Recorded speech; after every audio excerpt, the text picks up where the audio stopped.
RSS, BJP உள்ளிட்ட சங் பரிவார்கள் மதச்சார்பின்மைக்கு எதிரான தாக்குதலை தொடர்ந்து நடத்தி வருகிறார்கள்.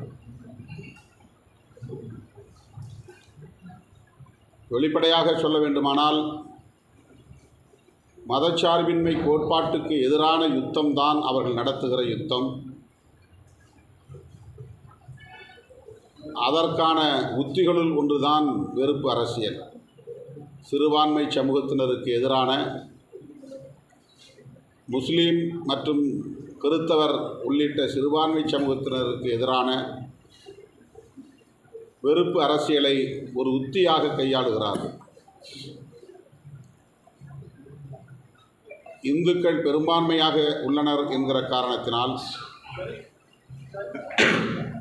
பெரும்பான்மை மக்களின் நலன்கள் என்கிற பெயரில்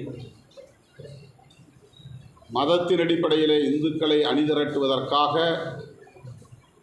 மதத்தின் அடிப்படையிலே சிறுபான்மையினருக்கு எதிரான வெறுப்பு அரசியலை திட்டமிட்டு பரப்பி வருகிறார்கள்.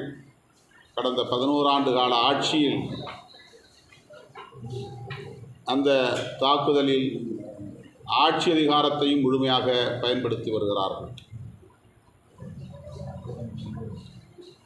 சட்டத்தின் பெயரால், ஜனநாயகத்தின் பெயரால்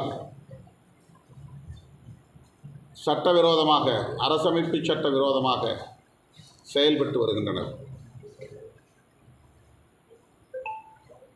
குடியுரிமை திருத்தச் சட்டம் அரசமைப்பு சட்டத்திற்கு எதிரானது, மதச்சார்பின்மைக்கு எதிரானது. அரசமைப்பு சட்டத்தின் உறுப்பு எண் 370 நீக்கம் அரசமைப்பு சட்டத்திற்கு எதிரானது, மதச்சார்பின்மைக்கு எதிரானது.